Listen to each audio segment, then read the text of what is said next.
Doubt is not a sin. Jude 22 says that we should be merciful to those who are doubting.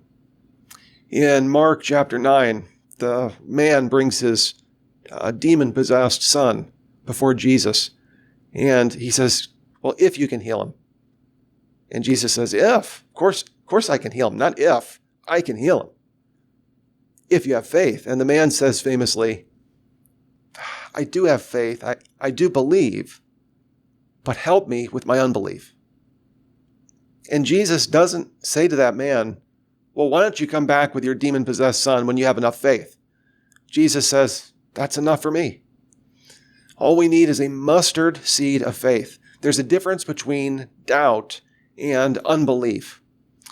See, doubt is a wrestling of faith, whereas unbelief is a refusal of faith. It's saying, I don't want to have faith. It's a decision.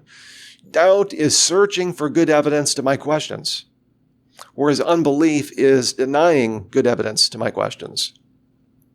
Doubt is a crisis of faith, whereas unbelief is a closed-mindedness of faith. It's not a crisis. You don't want it to be true. Doubt is often intellectual, whereas unbelief is often moral or spiritual. So I hope you can see the difference here between these two. It's not a sin to doubt. Just move toward your doubts. Don't take it like a beach ball in a pool and try and stuff it down under the water. That's only suppressing your doubts. These are going to pop up later. Move toward your doubts. Get your questions answered. Don't move away from them. Number 2, faith isn't certainty. Faith isn't certainty. If you asked me, are you certain that God exists? I would very quickly say no. I'm not 100% certain that God exists.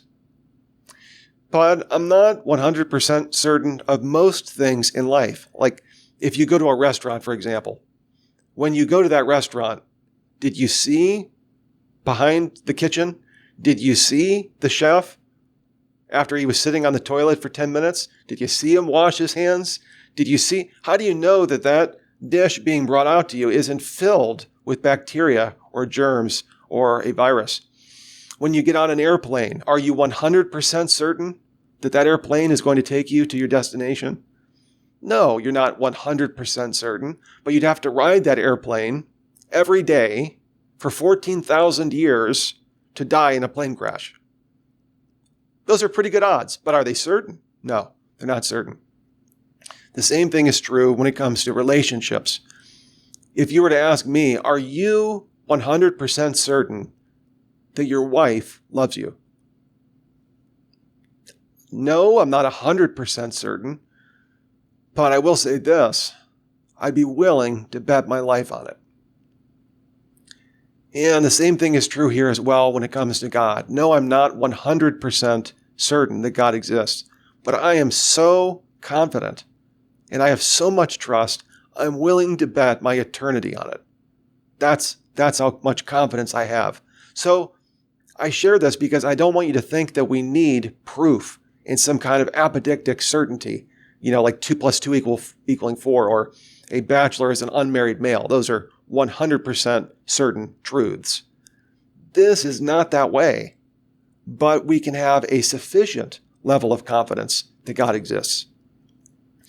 When you think about this, all worldviews require faith. There is no worldview that doesn't require trust. Even Richard Dawkins, the famous atheist, in his book, The God Delusion, says on page 73 that he is not 100% certain that God does not exist and that Christianity is not true. He says on a scale of 1 to 7, he's like a 6 out of 7. So he's not certain, but he's really, really, really sure. Well, this just shows that even someone as dogmatic as Richard Dawkins isn't certain of his atheism. That being the case, all worldviews have difficulties. We need to express trust in every worldview. There is no default worldview. The Christian worldview, however, has superficial difficulties, whereas every other worldview, in my estimation, has severe difficulties. It's the difference between someone who has skin deep problems, like an MMA fighter who has stitches versus an MMA fighter that has internal bleeding. On the one hand, the guy on the left, and he's got stitches, and he doesn't look as good as the guy on the right. But the guy on the right, even though he looks better superficially, internally, he's bleeding to death. In fact, this MMA fighter had broken ribs. So my point is this: when you look at Christianity superficially on the thin skin around the worldview, aesthetically almost, we have difficulties. We do. How is there a flood that covered the entire earth? That's tough. It is. We can give good answers, but it's tough. How did Cain get his wife in Genesis 4? How is there a donkey that's able to talk in Numbers 22? What is the Shrek that we have donkeys that can talk? These are tough. These are tough. Tough questions. Yeah. I've devoted my adult life to answering these questions. So I'm not saying that they're insuperable, but I'm saying they're tough questions. But when we go over to atheism, they don't have tough questions. They have core, fundamental, world-shattering problems, okay? Like, where did the universe originate? Why is there something rather than nothing? Why is the universe designed for life? Where do we get the presence of an objective moral law? And if we don't have an objective moral law, are you willing to bite the existential bullet and say that the Holocaust wasn't evil, but just not personally tasteful in my moral sensibilities? Where do we get free will if everything is determined in a mechanistic universe? Where do we get intentional states of consciousness? Rocks don't think. Molecules don't think. Why is it that we have thoughts? We could go right on down the line. And I would just say the problems with other worldviews are at their core, whereas with Christianity, the problems are on the surface. Not deciding and saying that I'm just going to remain agnostic with my doubts is making a decision. If you had a young man go up to a young woman and he got down on one knee and he cracked open the box, he showed the ring and he said, "Honey, will you marry me?" Imagine if she said, "I'll think about it." I think a lot of women would love to marry you. I think you would be great for a lot of women.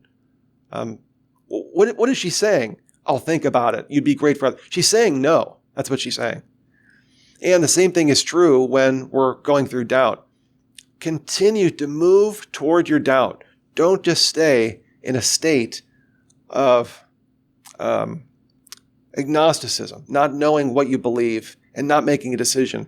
Pursue this because these are the ultimate questions of life.